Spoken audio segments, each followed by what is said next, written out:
Boa tarde, estamos com mais um Saúde em Pauta. Hoje a gente vai falar sobre um tema leve e gostoso, a gente vai falar sobre gravidez com a doutora Adriana de Góes, ginecologista e obstetra e também especialista em reprodução humana assistida. Seja muito bem-vinda, doutora. Prazer estar aqui com vocês. Obrigada. Seja bem-vinda, doutora. E vale lembrar que você pode tirar suas dúvidas, manda sua perguntinha aqui para a doutora que a gente vai responder todas. Doutora, eu vou começar, a primeira perguntinha. Doutora, quais são, os métodos, para aquela mulher que ainda não quer, ter um bebê? Qual o método mais eficaz, para a mulher que não pretende ter um filho? E depois, quando ela pensa já em ser mãe, qual o período que ela precisa suspender esse remédio? Olha, na verdade, a maioria dos métodos contraceptivos tem um índice de segurança de 99%. Então, todos têm falha de 1%. Só a abstinência mesmo que é 100%. Então, os anticoncepcionais, DIU, o preservativo e o coito interrompido já numa eficácia menor do que essa, mas normalmente todos esses métodos podem ser usados por um período absolutamente prolongado, eles não interferem de forma alguma na fertilidade. Então, independente do tempo de uso, quando o paciente para o anticoncepcional, para de tomar a injeção, para de usar o anel, o adesivo, retirou o DIU, volta à fertilidade normalmente no ciclo seguinte. Então, a maioria absoluta das mulheres voltam a ovular no mês seguinte. E aquelas que usam, por exemplo, o DIU, mesmo que seja o Mirena, que 80% dos ciclos são ovulatórios, imediatamente após a retirada, o ciclo já está absolutamente regular e com capacidade reprodutiva normal. Doutora, tem até uma pergunta da Luciana Estevão, a senhora já até respondeu. Se tomar o anticoncepcional por muito tempo dificulta a gravidez. Isso acho que depende do organismo, né? Não depende, nunca dificulta a gravidez. Então, o uso do contraceptivo não dificulta a gravidez. O que dificulta a gravidez é esperar demais para engravidar. Então, se você usar anticoncepcional dos 15 aos 25, ok, mas dos 30 aos 40, não. Porque após os 35 anos tem uma dificuldade significativa para engravidar, independente do uso prévio de anticoncepcional. Doutora, aproveitando essa questão dos 35 anos, a partir dessa idade, a gravidez já pode ser considerada tardia ou ainda não? Sim. Teoricamente, o pico de fertilidade da mulher é aos 24 anos. Então, daí para frente, quando a mulher está mais fértil nessa idade, mas muito pouco provável, a mulher vai querer engravidar nessa idade. Então, mês a mês, a mulher vai perdendo os folículos ovarianos, os óvulos, ela nasce com a quantidade de óvulo e vai perdendo mês a mês, e quando chega em torno dos 35 anos, como esses óvulos têm exatamente a idade de vida da mulher, porque ela nasce com esses óvulos, aumenta o risco de alterações genéticas, e isso a medicina reprodutiva não consegue reverter. Então, a idade da mulher é o principal fator prognóstico para a capacidade reprodutiva. Então, por isso que é considerada a gravidez mais tardia após os 35 anos, ainda que é absolutamente comum, viável, possível, inclusive a gestação espontânea nessa idade. E após os 40, isso sim é muito mais difícil. Mas pela gravidez em si, não, pela capacidade de engravidar. Doutora, e aquela mãe, aquela que espera engravidar, quais são os primeiros sinais, que pode indicar uma gravidez? Olha, os sinais iniciais da gravidez, eles podem ser muito facilmente confundidos com uma TPM. Mas geralmente tem uma sensibilidade do mamilo, às vezes uma constipação intestinal, então o intestino começa a falhar. Náuseas e vômitos são absolutamente tardios, geralmente a paciente já está com 2 meses de gravidez. Então, para um sinal de alerta muito precoce, a falta da menstruação e eventualmente alguma sensibilidade no mamilo e alteração do hábito intestinal, eventualmente do paladar. Doutora, agora vamos falar um pouquinho da saúde das mamães, das gestantes. Quais são os alimentos que elas devem evitar e qual tipo de alimentação que elas devem priorizar? De fato, na grávida, na não grávida, a gente tem que priorizar alimentos saudáveis. Há muito mito em relação à alimentação na gravidez, mas basicamente é uma alimentação saudável. Eu recomendo evitar verdura crua fora de casa, porque tem que ter uma higienização muito bem feita em função do risco de infecção tanto da mãe quanto do feto, e algumas infecções podem causar malformações no bebê, então e eventualmente o aborto também. Então elas devem ser evitadas o quê? As verduras não higienizadas, carne mal passada, bem sanguinolenta ou carne crua. Eu acho que esses alimentos precisam ser evitados. E alimentos muito condimentados, eles podem piorar a função gastrointestinal da gestante. Então, mas se a paciente se sente bem, tem que evitar o quê? Alimentos contaminados. Então, risco de infecção, sim. Então, cuidado ao se alimentar fora de casa, independente do tipo de comida, como foi feito o manuseio desse alimento. Então, tem que estar sempre atenta. Só na gravidez? Não, fora dela também, mas na gravidez tem um bebezinho aí que pode correr risco junto com a mãe. Doutora, a gente tem bastante pergunta aqui. Quero mandar um abraço para o custódio Davi, que está assistindo a gente de Moçambique. Ele está parabenizando o programa. E tem aqui a pergunta da Cristiane Melo. Ela diz o seguinte: eu tenho um bebê com uma formação congênita. Se eu tiver mais um, nascerá com uma malformação também? Ela tem esse risco, doutora? Depende do tipo de malformação. Existem algumas doenças que elas surgem nesse processo de divisão do bebê e que não são hereditárias. Congênita é que está ali, se desenvolveu dentro do útero, mas não significa que numa próxima gravidez que isso vai passar para o outro filho. Então, precisa fazer um diagnóstico de qual doença é, falar com o geneticista se por acaso essa doença é reflexo de uma alteração nos cromossomos da paciente, e se sim, lógico, ela pode passar para futuros filhos. Então, antes de uma nova gravidez, é interessante uma consulta com o geneticista. Além disso, quando a paciente, se ela tiver uma alteração genética, ou ela ou um parceiro, a gente pode abrir mão da reprodução assistida, fazer uma fertilização in vitro, pesquisar essa alteração genética e apenas transferir embriões saudáveis.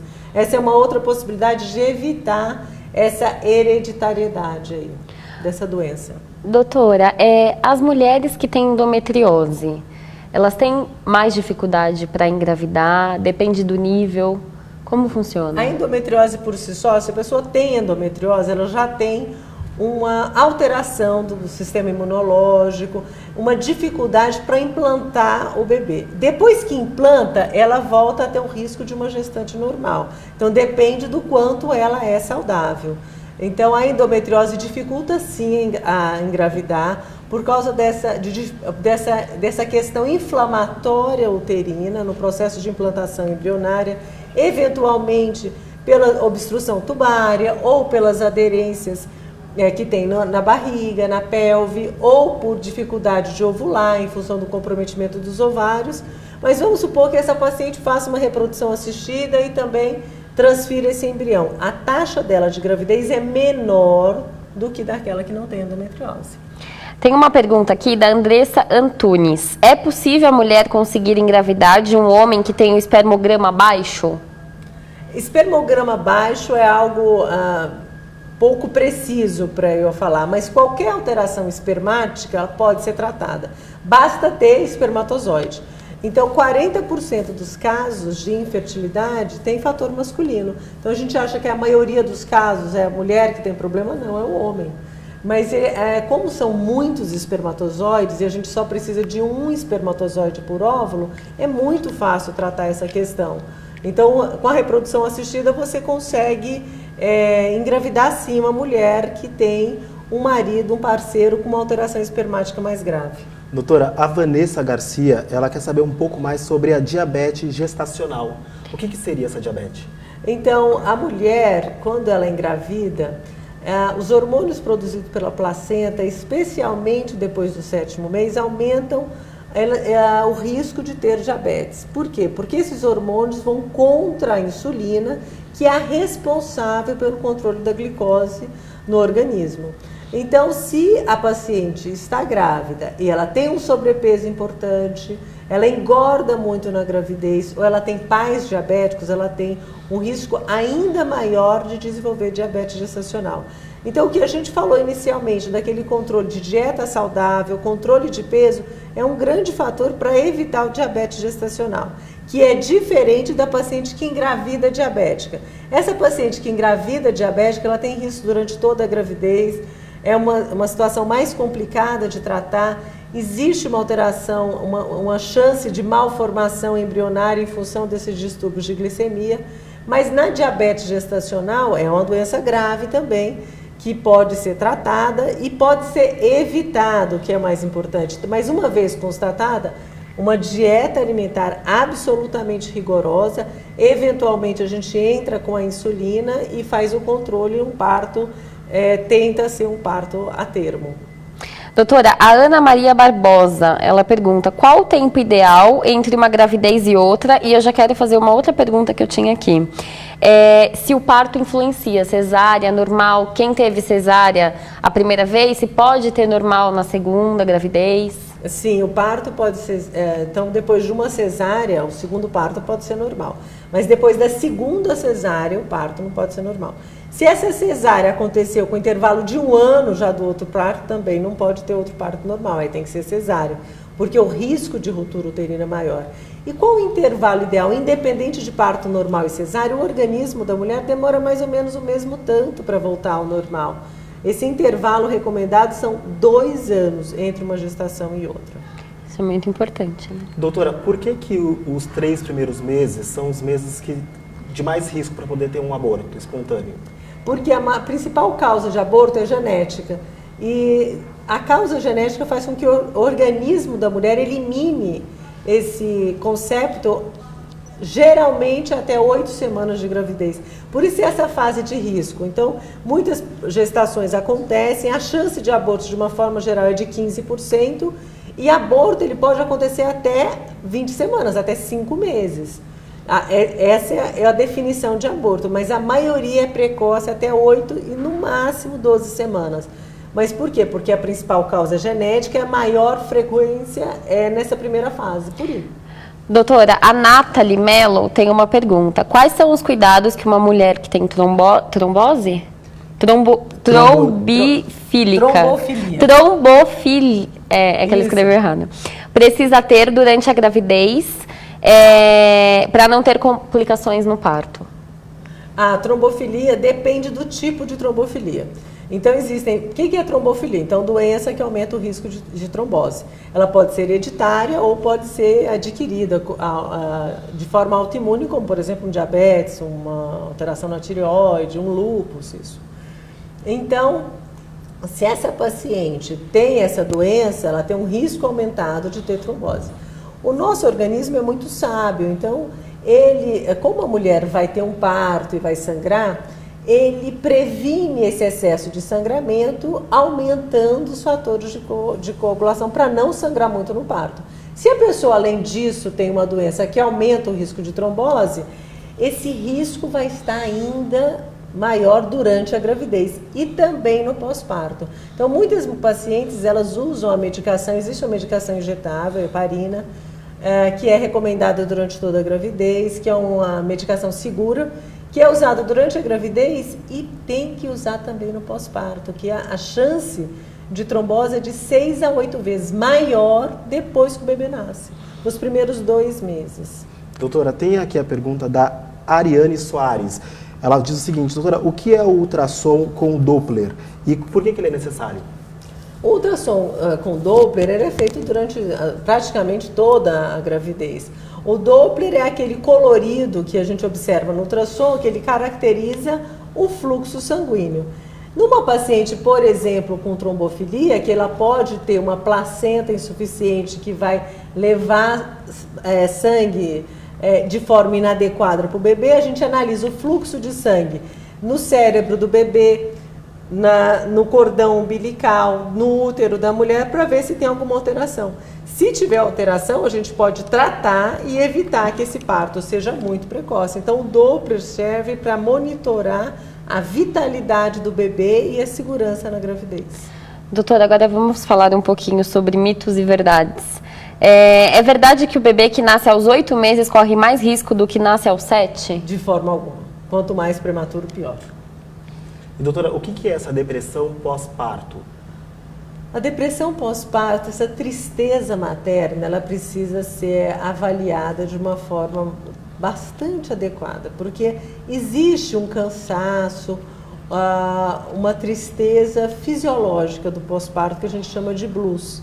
Inclusive, no meu livro Manual da Gestante, teve uma psiquiatra especializada nessa questão do puerpério, gravidez e puerpério, que é pós-parto, que escreveu sobre isso. Ela analisou uma incidência de cerca de 40%. Na minha experiência clínica, eu acho que essa tristeza materna é praticamente 100%. Agora, e depressão? Depressão é um exagero disso. Quando a mãe não consegue amamentar, não é que ela está cansada, ela não consegue lidar com aquela situação, ela quer evitar aquele filho. E quando isso é muito exagerado, corre o risco, inclusive, da mãe fazer mal para a criança e ambos precisam ser afastados. E isso vai durar para sempre? Não. Isso é uma fase, isso é um distúrbio psiquiátrico que pode ser revertido com a medicação e tem uma relação entre a mãe e o bebê absolutamente saudável.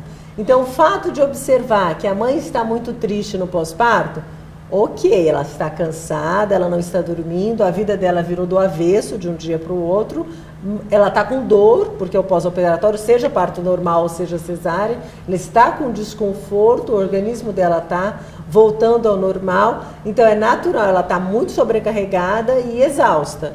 Agora, o quanto isso vai depender sempre dessa interação da mãe com o bebê e com os outros familiares que precisam estar atentos, porque é possível evitar esse sofrimento maior dessa mãe com medicação. E ela pode ter uma relação saudável com seu filho. Doutora, tem a questão de que as mamães, quando chegam num certo período da gravidez, têm dificuldade para dormir, a questão da posição. Qual a posição mais indicada, mais confortável? Na verdade, a posição mais confortável é aquela que a mãe consegue descansar, eventualmente colocando uma almofada na barriga ou então entre as pernas. Isso facilita muito o decúbito da mãe. Existe a teoria de que virada para o lado esquerdo vai mais fluxo de sangue para o bebê. Isso efetivamente é verdade, mas às vezes as pacientes ficam viradas do lado esquerdo por tanto tempo que começam a ter dor lombar. Então não é obrigatório ficar virada desse lado. Normalmente do lado esquerdo fica nessa posição em gestação única, porque gemelar já é um pouco diferente. Em gestação, de forma geral, você pode virar para o lado esquerdo para fazer o controle dos movimentos fetais, para fazer o controle das contrações uterinas, mas para dormir, seja do lado direito ou esquerdo, coloca uma almofada entre as pernas, apoia essa barriga, que tem grandes chances de você conseguir descansar, que é muito importante para o pós-parto. E uma coisa que atrapalha muito o sono da mulher é o fato de levantar para urinar, porque a bexiga fica muito comprimida, então ela acaba tendo que urinar várias vezes. Evitar tomar água logo antes de dormir para que ela descanse por um período maior. Doutora, a Rosa Andrade está perguntando o seguinte: mioma e sobrepeso, ele compromete a gravidez? O sobrepeso, sim. O mioma, sim. Então, depende de quanto? Do tamanho do mioma, da localização do mioma. O mioma efetivamente compromete a gravidez quando ele está dentro da cavidade uterina. Se ele estiver na parede uterina ou na superfície uterina, ele não influencia em absolutamente nada. E a maioria dos miomas nem precisam ser retirados hoje em dia. Antigamente a gente via muito falar de retirou o útero por mioma. Atualmente essa indicação é absoluta exceção, porque a gente consegue tirar mioma com técnica minimamente invasiva, e o mioma que efetivamente precisa ser retirado é aquele que está na cavidade uterina. Esse sim atrapalha a gravidez. E o sobrepeso aqui depende desse sobrepeso. Se for muito significativo, se a paciente tiver um tecido gorduroso maior, tem hormônios que são produzidos no tecido gorduroso que atrapalham a qualidade da ovulação. Então, para engravidar é vida saudável. Doutora, e a produção de leite? A partir de que mês que essa mãe começa a produzir o leite? Na verdade, a ejeção do leite acontece eventualmente no final da gravidez, Mas efetivamente é no pós-parto, quando a placenta sai, é que vai ter efetivamente o leite. Então não se preocupe com essa questão do volume das mamas ou de que não alterou muito durante a gravidez. No pós-parto, assim que nasce o bebê, nada acontece também. Geralmente depois do 3º dia pós-parto que vai ter uma produção de leite mais efetiva. E é um aprendizado entre a mãe e o bebê. Devagarzinho vão se acostumando e vai produzindo cada vez mais leite. Tem bastante gente participando. Vanessa, Adriane, a Rosa que o Igor já viu, a Ariane, vamos lá. A Vanessa, doutora, ela diz que parei com clonazepam com 25 semanas de gravidez. Isso pode fazer mal para o meu bebê? Mas ela não fala o motivo pelo qual ela tomava a medicação. Então, essa é muito importante, porque a indicação, a prioridade é sempre a mãe, por mais estranho que isso pareça. Mas a mãe precisa estar bem para ela ter uma gestação saudável. Toda vez que a gente indica, não existe medicação absolutamente segura na gravidez, porque nós médicos, para fazermos pesquisas, a gente precisa ter uma ética. Então, não posso testar em grávida e não grávida algo que pode efetivamente fazer mal para um bebê. Então, essas pesquisas elas não são éticas, então elas não existem. Então, toda vez que a gente dá medicação para a mãe, é porque ela é muito necessária para essa mãe. Então, acho que não vale a pena a gente verificar o custo-benefício dessa medicação, ela com o médico dela. Então, poderia usar toda a gravidez? Existem várias medicações que estão de uso restrito e que são necessárias em algumas gestantes para elas terem uma gestação saudável. Doutora, uma pergunta, é mito ou verdade? A barriga, né? Ela indica, né, o desenho da barriga, indica se o bebê é menino ou menina? Isso é um mito? Deixa eu já emendar uma pergunta.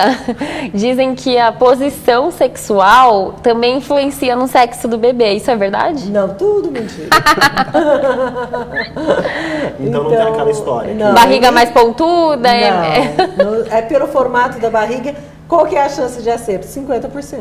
Então, por isso que muita gente acerta, porque 50% é muita coisa.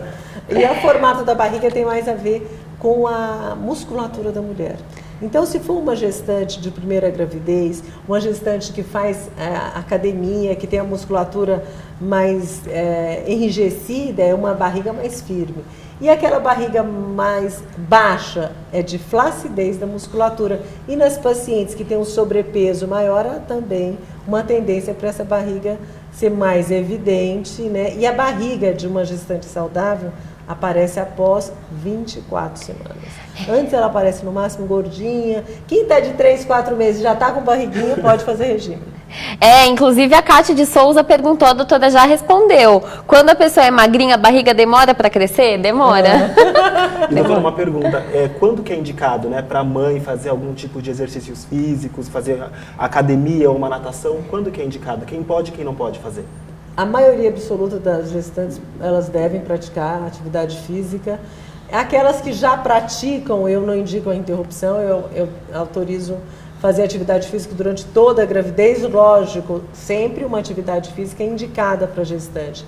O Pilates é algo que é muito favorável para a gestante, facilita também na hora do parto, fortalece essa musculatura pélvica e facilita na saída do bebê para ela fazer força durante o parto normal.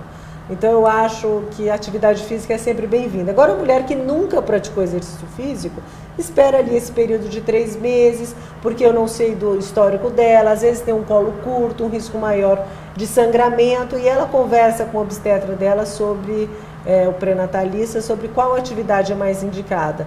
Mesmo para quem nunca fez atividade, eu falo, pode fazer na gravidez.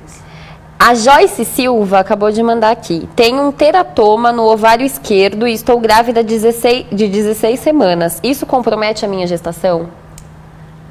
Provavelmente não. Eu fico mais preocupada com o crescimento desse teratoma durante esse período. Porque o teratoma é um tumor de ovário e quando o ovário aumenta muito, tem uma chance dele torcer. E aí, eventualmente, precisa fazer uma cirurgia, inclusive durante a própria gravidez. Mas isso é a maioria? Não, não é a maioria. Depende do tipo de tumor. Se o médico está fazendo um acompanhamento pré-natal, pode ficar absolutamente tranquila, vai acompanhando, é fácil de ver se teratoma no ultrassom, pode fazer ultrassom obstétrico e complementar também com ultrassom transvaginal e fica tranquila que oportunamente esse tumor vai ser retirado. Olha, doutora, a Ariane Soares, ela está participando bastante, ela tem bastante dúvidas. Obrigado, Ariane, por participar aqui com a gente.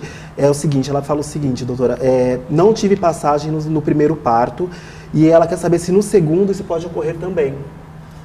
Lógico, essa questão da passagem, às vezes a gente fala que é a desproporção entre a cabeça do bebê e a pelve. Se é do mesmo pai, a chance disso acontecer é maior, naturalmente. Mas é outro bebê, com outra genética, mesmo sendo os mesmos pais. A gente só vai saber disso efetivamente quando ele entrar em trabalho de parto e tiver as contrações, ver se esse colo dilata.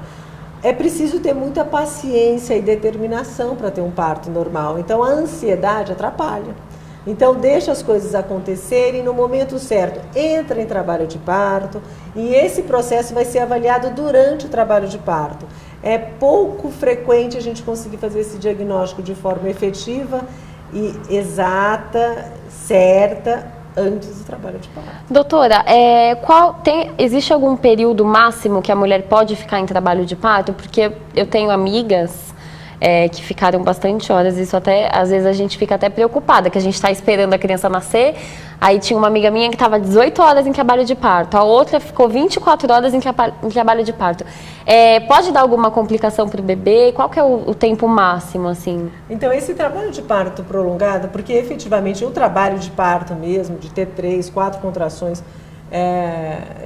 a cada 10 minutos, a paciente, quando fala que está em trabalho de parto há 24 horas, ela tem algumas contrações. Porque esse processo mesmo, imagina que depois de 3 centímetros é 1 centímetro por hora. Então, são 7 horas, o bebê vai nascer. E se isso não acontece dessa forma, tem algo errado. É porque, eventualmente, fala assim, estou já em trabalho de parto, é porque ela já começou a ter as contrações, e isso pode durar dias. Agora, 3 contrações no intervalo no período de 10 minutos, que duram de 1 a 2 minutos, aí sim é trabalho de parto. E provavelmente essa paciente não ficou esse tempo todo em trabalho de parto efetivo. E depois que estoura a bolsa, também pode ser considerado ou ainda não? Não. Trabalho de parto significa contração. Então, você pode ter ruptura de bolsa e esperar tranquilamente o bebê. Eventualmente, tem algumas pacientes que têm uma certa restrição de condução do parto, com alguma medicação, e eventualmente isso pode ser mais prolongado. O importante é ser avaliar a vitalidade do bebê durante todo este período, para ter segurança de esperar com tranquilidade. Doutora, tem uma pergunta aqui da Adriane Celis. É normal a moleira de um bebê fechar antes de 1 ano de idade? A moleira? Então, essa moleira aqui, então a moleira, na verdade, a gente tem vários espaços, né, entre as suturas do crânio do bebê. E para que serve isso? Para permitir que o crânio se desenvolva. Então, o fechamento desses espaços, ele é progressivo, então tem atrás da cabeça, na frente da cabeça, e isso tudo é avaliado pelo pediatra. Esse fechamento precoce pode dar alteração tanto no formato do crânio quanto no desenvolvimento neurológico do bebê. Então, o pediatra que vai avaliar sempre a medida da circunferência craniana do bebê e desse desenvolvimento é que vai verificar a normalidade ou não dessa situação. A Suelen Fernando Cupertino, ela tem uma pergunta. Doutora, gostaria de saber sobre a placenta prévia. Tive um hematoma ovular. Isso tem alguma relação entre os dois? Não, nenhuma. A placenta de inserção baixa, então é porque a placenta ela fica próximo imagina no útero como uma pera, aquele cabinho de baixo é o colo, então se a placenta está perto desse cabinho, a chance de sangrar, que o colo é por onde o neném sai, que sai na vagina, então a chance de sangramento é maior.